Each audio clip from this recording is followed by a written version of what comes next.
Hey everyone, this is our last video journal, which is the housing inequality. And the questions that we have this time around is based on these materials as well as our 157 SL course reading and videos of on homelessness and housing inequality.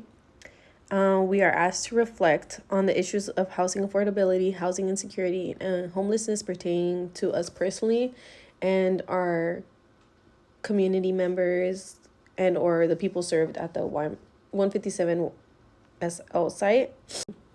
So some challenges, barriers or privileges that I encountered or the community members encountered while we served in our service site when trying to find housing in the Bay Area is the rent. There's been a high rent prices for one bedroom could be up to like 24,000, and you still have to do like a down payment on top of that.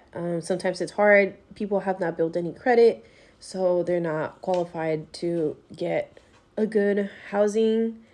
Some other barriers and challenges is, like on top of the credit is, some people are new incomers and it's hard for them to find a place to stay. The challenges that they find in the community, like some low-income communities or most low-income communities are, places that are not safe for their children and, or for themselves as well. There's a lot of homelessness that is encountered wherever their community is at. And in pertain for here in Hayward, because I live in Hayward, and I see a lot of like homelessness in particular like areas, and in those areas, like the houses aren't that nice. And I mean, they're like over like $650,000, or a house that's like only like two bedroom, small backyard, small front yard, and like the house is like decent, it could be up to like $1 million. And those are like a lot of barriers that people encounter, especially if they live close to a school. Like the prices go up and they're not affordable. Something that I did find interesting was on the article that we read, San Jose's top list for least affordable metro in US.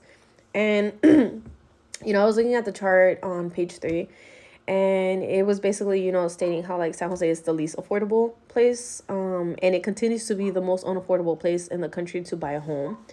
And it kind of breaks down. A typical homeowner would need to pay 54% of their income of mortgage to buy into the market. And it kind of just breaks down like the mortgage, the rent in San Jose, Los Angeles, San Francisco, Sacramento, and like overall the United States. And it's really interesting to see these numbers and how it's changed throughout the years. And like it goes back to what I had said, like the mortgage on a typical Santa Clara County home, it's kind of like similar to like Hayward, and I'm assuming any other parts. It says here, like on page what is it, page 3? Yeah, page 3. The mortgage on a typical Santa Clara County home selling for nearly 1.3 million requires a homeowner to pay 54% of their income in mortgage payment. If a prospective buyer at the bottom third of the income ladder wanted to buy into the San Jose market, it would require more than 80% of their salary. The median household income in the San Francisco metro is about 100,000 and about 110,000 in greater San Jose, according to federal statistics. And if we're being realistic here, like we all don't have jobs that pay as much as what's required. So a lot of people end up getting loans for their housing and they have to pay back those loans. So it's just like a huge cycle, and it's very hard because for example, for me, I'm a first time buyer. I bought my house back in 2022. It was like freshly remodeled. It's a 2 bedroom house, and it has a decent backyard. And I got a loan And obviously you have to make sure your credit's good, everything's paid off and blah blah blah.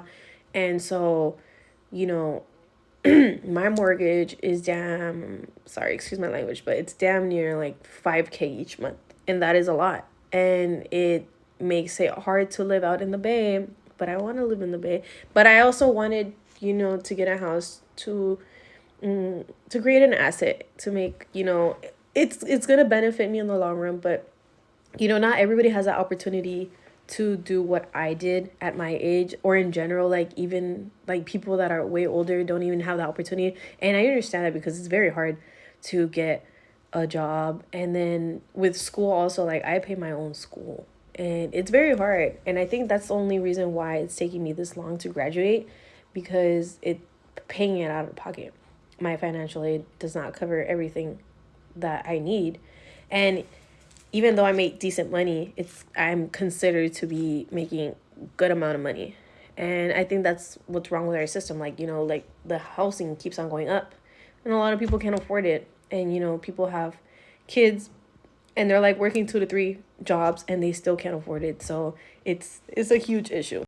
And then considering this article and the in-class activity on housing segregation and my response for question number 1, it's saying, what is a burning question that needs to be asked about housing inequality, and who needs to hear this question? I think it would mainly be, I personally would want to ask these questions to my city council, because within like the article that I read, it did say like the 9-county Bay Area census tracts where rent rose by 30% between 2000 and 2015 saw a max exodus of low-income families of color, as just over 1 in 5 left, but no change to their population on low-income white households. According to the report, the researchers said that the data offers no insight into why families of color are affected so differently from white families. And it's kind of interesting because then we go back to what's happened and what we did like in the activity, how like back then,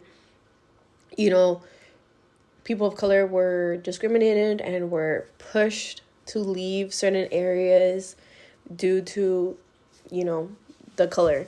And nowadays we're still seeing it, but it's kind of like more pushed under the rug. So I feel like I would want to ask my council to kind of more investigate in my particular city as to why this is happening, because I live all over like the Hayward, Ashland, Cherryland area, and I live here. I would want to know why, and kind of ask them like, to dig deeper and as to why is this.